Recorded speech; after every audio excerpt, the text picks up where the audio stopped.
Hello friends, welcome to Rinsamayal. இன்றைக்கி நம்ம ரின்சமையல் சேனலில் கோதுமை மாவில் சூடான காரா போண்டா எப்படி செய்யலான்றதை பார்க்கலாம். கோதுமை மாவில் இனிப்பு போண்டா சாப்பிட்ருப்போம்.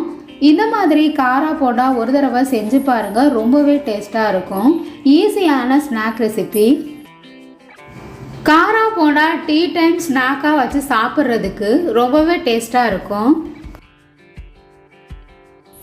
ரின்சமையல் சேனலை சப்ஸ்கிரைப் பண்ணிக்கோங்க. பக்கத்தில் இருக்க ஆளுன்ற பெல் ஐக்கானை கிளிக் பண்ணி வச்சுக்கிட்டிங்கன்னா நான் போடுற வீடியோ உடனே உங்களுக்கு நோட்டிஃபிகேஷனில் வந்துடும். போண்டா செய்கிறதுக்கு 1 கப் அளவு கோதுமை மாவு எடுத்திருக்கேன். அதை மிக்சிங் பவுலில் சேர்த்துக்கணும்.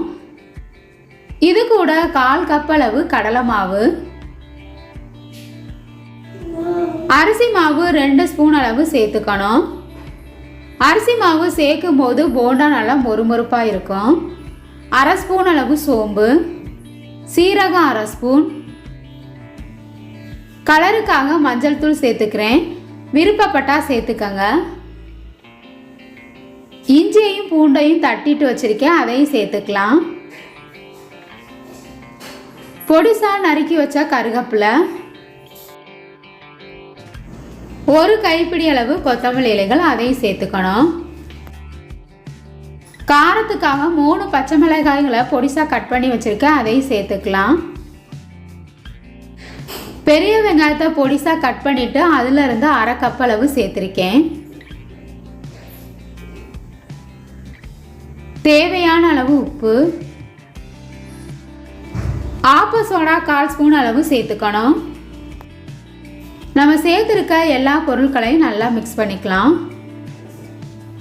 தண்ணி சேர்க்கறதுக்கு முன்னாடியே இந்த மாதிரி மிக்ஸ் பண்ணிக்கிட்டோம்னா நம்ம சேர்த்துருக்க எல்லா பொருட்களும் மாவில் நல்லா மிக்ஸ் ஆயிரும்.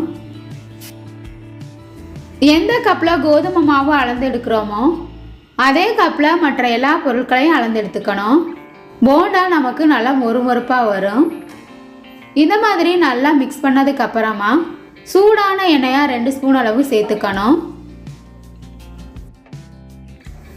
மாவு எண்ணெய் நல்லா மிக்ஸ் ஆகிற அளவுக்கு கலந்து விட்டுக்கோங்க. போண்டாக்கு மிளகாய்த்தூள் நான் சேர்க்கலை.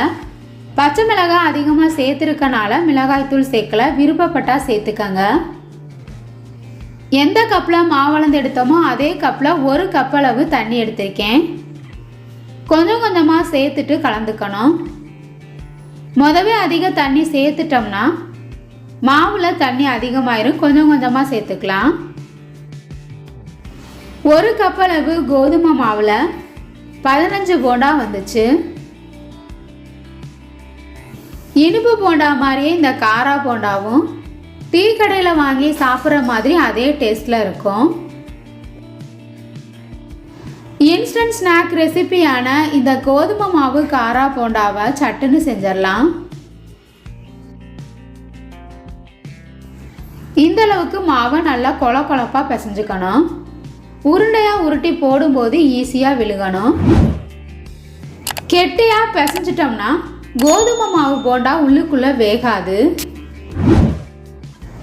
மாவளந்த கப்பில் 1 கப் அளவு தண்ணி தேவைப்பட்டுச்சு. நல்லா பிசைஞ்சதுக்கு அப்புறமா மாவை கொஞ்சமாக கையில் அள்ளி இந்த மாதிரி எண்ணெயில் போட்டுறணும். போண்டா மாவு ரெடி ஆயிடுச்சு. ஒரு கடாயில் பொரிக்கிறதுக்கு தேவையான அளவு எண்ணெய் எடுத்துக்கணும். எண்ணெய் நல்லா காஞ்சதுக்கு அப்புறமா நம்ம பிசைஞ்சு வச்சுருக்க மாவில் இருந்து போண்டா எந்தளவு பெருசாக அல்லது சின்னதாக வேணுமோ அதுக்கு தகுந்த மாதிரி உருண்டைகளாக உருட்டி எண்ணெயில் போட்டுறணும். கடாய் சின்னதாக இருக்கனால 3 போண்டாவாக போட்டு பொரிச்செடுக்கிறேன். போண்டாவை எண்ணெயில் போட்ட உடனே திருப்பி விடக்கூடாது. லைட்டாக வெந்ததுக்கு அப்புறமா திருப்பி விடலாம். அப்பப்போ இந்த மாதிரி திருப்பி விட்டோம்னா போண்டா நல்லா வேகும். அடுப்பை மீடியம் ஃப்ளேம்லேயே வச்சு பொரிச்சுக்கோங்க. அப்போ தான் உள்ளுக்குள்ளெல்லாம் வெந்து வெளியில் நல்லா மொறுமொறுப்பாக இருக்கும். எண்ணெயிலேருந்து நுர வரதெல்லாம் குறைஞ்சதுக்கு அப்புறமா வெளியில் எடுத்துடலாம். கோதுமை மாவில் சூடான காரா போண்டா ரெடி ஆயிடுச்சு. இதே போல் மீத இருக்க எல்லா மாவையும் பொரிச்செடுத்துக்கலாம். இந்த ஈஸியான காரா போண்டாவை ஈவினிங் ஸ்நாக்குக்கு நீங்களும் ட்ரை பண்ணி பாருங்கள்.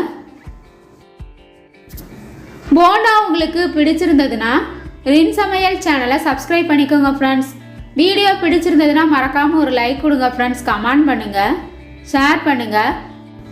பக்கத்தில் இருக்க ஆளுன்ற பெல் ஐக்கானை கிளிக் பண்ணி வச்சுக்கிட்டிங்கன்னா நான் போடுற வீடியோ உடனே உங்களுக்கு நோட்டிஃபிகேஷன்லாம் வந்துடும். Thank you friends.